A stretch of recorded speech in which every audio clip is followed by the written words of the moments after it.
All right, Bears fans, the first round of the 2025 NFL Draft has come and gone, and what we're going to do is react to the one Bears pick tonight, hand out a grade for Colston Loveland, and then take a look ahead to day two. A lot of good players available. Bears pick at 39 and 41 in the second round, so excited about that. My name is Harrison Graham. This is Bears Now by Chat Sports. Our Vikings host challenged me to a subscriber battle for this draft grades video. He said, we're going to take down Bears Now and new subscribers tonight. We think Donovan Jackson is better than Colston Loveland. I said, you know what? We're going to kick your ass and new subscribers. If you want to take down the Vikings, if you want to get new subscribers, and if you just want free and daily Bears content, well, subscribe to the channel and let's bear down. Okay, Colston Loveland is a Chicago Bear. We did our instant analysis earlier. This is kind of our 2-3 hours later, our draft grade video here, as he was the pick at number 10 overall. I'm not pivoting off what I said earlier. I still would have taken Tyler Warren over him. Warren was available, but that doesn't make this a bad pick. You look at Tom Downey's big board. He was 14th on the big board. You take him at 10. It's not some egregious reach. There were some teams in the draft that had a better grade on Loveland than Warren. That clearly proved out to be the case, and the Bears were one of those teams. Since we filmed that reaction earlier, we have found out, seen a little insight. Ben Johnson viewed Colston Loveland as a Sam Laporta type. He told him that he is a player that can really ignite this offense even further. So I think this is one of those that I'm not just going to sit here and give it an A grade. I'll just give it a B-. That is my grade. But I think it's one of those where you got to trust Ben Johnson a little bit. Now, I would have taken Warren, but I'm not the Bears play caller, head coach, and evaluator. So I think it's understandable to why they did this. I think he's a more fluid route runner. I think he can work the seam better. He's 2 years younger. He just turned 21 earlier this month. I think this is a pick your flavor. Which type do you like better? And they're going for the home run here. I think Colston Loveland is not as close to his ceiling as Tyler Warren is. I think there's a lot of room to grow as a blocker, as an overall player. Almost 600 yards in an offense that couldn't complete the forward pass last year with Davis Warren, Alex Orji, Jack Tuttle and company. Colston Loveland's a good pick. Again, it's not an A for me because I like Tyler Warren better. I'm going to stick to, my pre-draft guns on that. But that doesn't mean I don't think Loveland could be a better pro. That doesn't mean that I don't think he is going to be a good player, because I do. He was a consensus top 15 guy. I think his floor was 14 with the Colts. Had the Bears taken Warren at 10, Loveland probably would have gone 14 to the Colts. So you grade the pick overall, A, B, C, D, or F. I'll go B-. Good, not great, is my grade here.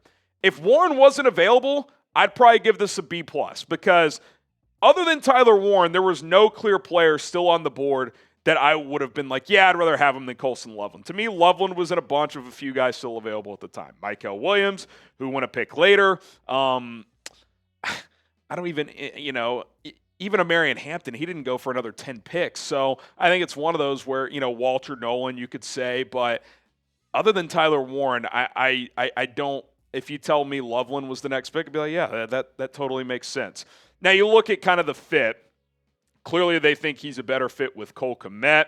I also think is a pure tight end, and I said this, I think Loveland is probably the better pure tight end prospect. I just thought Warren was a little more versatile, and I thought Ben Johnson would clamber to that. But if you guys watch the insight, the phone call to when he got picked, Johnson's fired up.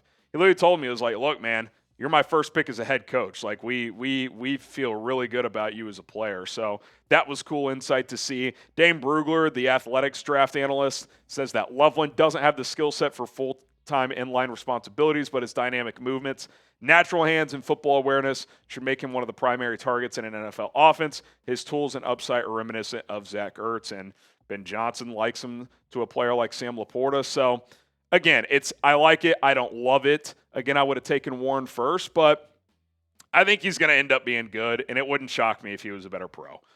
There's no doubt about that. I think both are going to be very good players, and we all wanted Ashton Jeanty when the Jags traded up. I think it threw things out of whack, and it made it trading up ahead of the Raiders difficult, and that didn't happen. So you get Colston Loveland, a pick I like, and I think a guy who can be a building block on an offense. Okay, we will take a look ahead to day 2. Coming up in a moment, some of the best players available, some potential Bears draft targets as the Bears have 3 picks tomorrow. But first, I do want to tell you about our friends, our sponsors, Prize Picks. Daily fantasy made easy at prizepicks.com/CLNS. Use the code CLNS to get a $50 bonus when you sign up and play for just $5. Prize Picks is the best place to turn your sports knowledge into cash with millions of members. Prize Picks has made daily fantasy sports accessible to all. You just pick more or less on at least 2 players for a shot to win up to 2,000 times your cash. Run your game all season long with Prize Picks. That's right. You can turn $10 into $2,000 on certain lineups with Prize Picks. The way it works is simple. You select 2 to 6 players in your lineup, pick more or less in the projected stats, and place your entry. It all takes less than a minute. Sign up today. Get $50 instantly when you play for just $5. That's right. Just set a $5 lineup.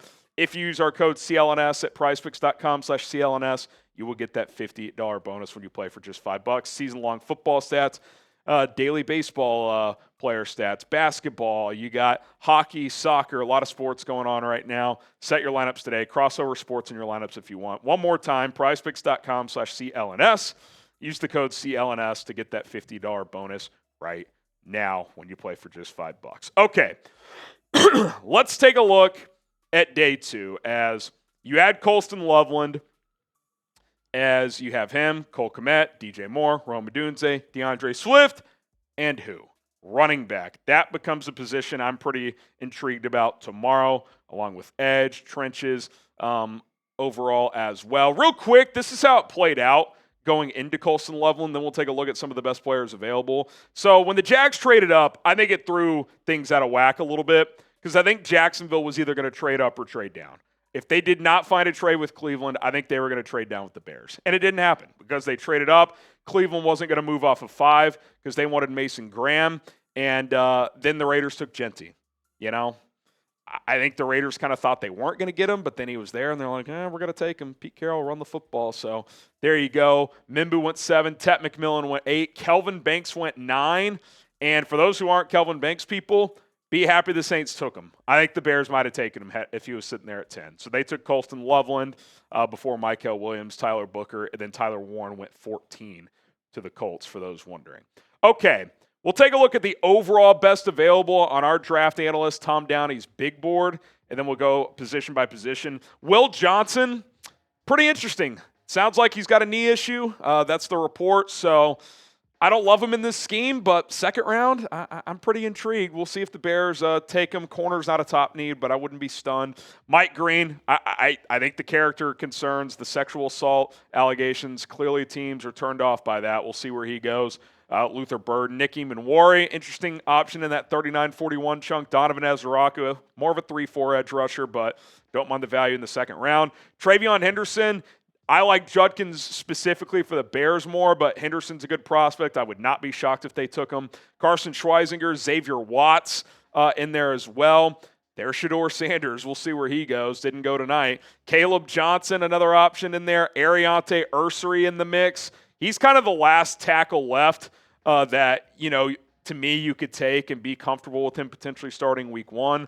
I think keep an eye on JT Tuimoloau. I think he's a player that the Bears really like. Okay, let's go position by position. We mentioned Henderson. I really like him. I just don't love the mesh with Swift. If they take Henderson, to me, they're pivoting off Swift within 12 months. He'll probably still be here this year, but a lot of overlap in their skill sets. I don't think that would be a long-term pairing. Caleb Johnson, Quinshon Judkins, I would flip those. I would have this Judkins 3, Johnson 4, Henderson 5 for a Bears angle. I just think Judkins and Johnson can run between the tackles. They can bounce it. They can catch the football. They're more complete backs than Henderson, although Henderson's better in pass pro and probably a better pass catcher. So, again, kind of a pick your flavor. I agree with R.J. Harvey next on that list. Then you kind of get into the next tier, guys you could take in the third round, starting with Harvey, Sampson, Tootin, Scadaboo, Giddens. You get to the Devin Neals of the world. That's kind of that next tier of running back. Okay, let's go to edge rusher next. Mike Green, still out there. Is he completely off the Bears board? I don't know. Would they take him in the second round? He's damn talented. I don't have access to the information, but I think the league's kind of telling you they're not comfortable. I don't view Ezeraku as a scheme fit. Really like the player, though, so maybe in the second round you consider it. Tuamoloau, we mentioned Nick Scorton. I think he fits that Dennis Allen mold as well. Then I think that next chunk, you're probably talking third round for Princely Uman Mielen, Jack Sawyer. Oladejo's a guy who's been rising, so, I view that chunk more as round 3. Defensive tackle, a lot went tonight. You're going to see a lot more go tomorrow, though. Really like Alfred Collins. I like Darius Alexander, TJ Sanders as well. I am not a big Deion Walker guy. Tom has him much higher than me. I like Omar Norman a lot as a pass rusher. CJ West as a run stopper. So I think you're kind of getting into that range of, pick your flavor. What do you like in your defensive tackles? Okay. Offensive tackle. I mentioned it. To me, it's Ursery, and then it dips into another tier. Trapio, Cam Williams, Logan Brown. I think those are round 3, round 4 guys. You could add, a guy like Anthony Belton into the mix there as well. So keep an eye on those type of players. Guards, if you want to add an interior guy. I really like Tate Ratledge. I don't know when he'd play because your guards are kind of set, but he's a really good player. Marcus Bowe is a fun player. Savainia is he's probably a guard, but he's played some tackles, so maybe he's a player they would consider with some guard tackle flex. Love the nastiness he plays with. Love him in second, third round as well. Milam, probably third, fourth round, and then I think you're talking day 3. Miles Frazier, Dylan Fairchild, who they had a meeting with, the top 30, I believe, and then you're getting further down the pecking order. Okay, linebackers. Man, I was hoping Jahad Campbell would get to the second round. Didn't happen. Schweisinger, I think, is a guy they'll consider tomorrow. Maybe Demetrius Knight. Stutzman, Munden, you're kind of getting into that third round. Jeffrey Bassa as well. Then you're probably talking day 3 guys. Maybe Chris Paul sneaks into day 2. We'll see. Safeties, Eamon Wari, Xavier Watts, Kevin Winston, Andrew Makuba. I would love any of those players tomorrow. Eamon Wari, Watts, probably second round. Winston, Makuba, probably third. So I really like that chunk of player. I like Sanker as well. Bowman misses too many tackles for me. I think he's more day 3. Lathan Ransom and Jalen Reed are interesting day 3 guys as well. All right, what is your dream day 2 haul? 39, 41, 72. Do you want to trade around? Let me know in the comments. Drop your haul in the chat right now. My name is Harrison Graham. Draft just getting rolling. 1 pick down, 6 more to go, unless they trade, of course. Stick with us. Hit that subscribe button. Let's take down Vikings now and bear down.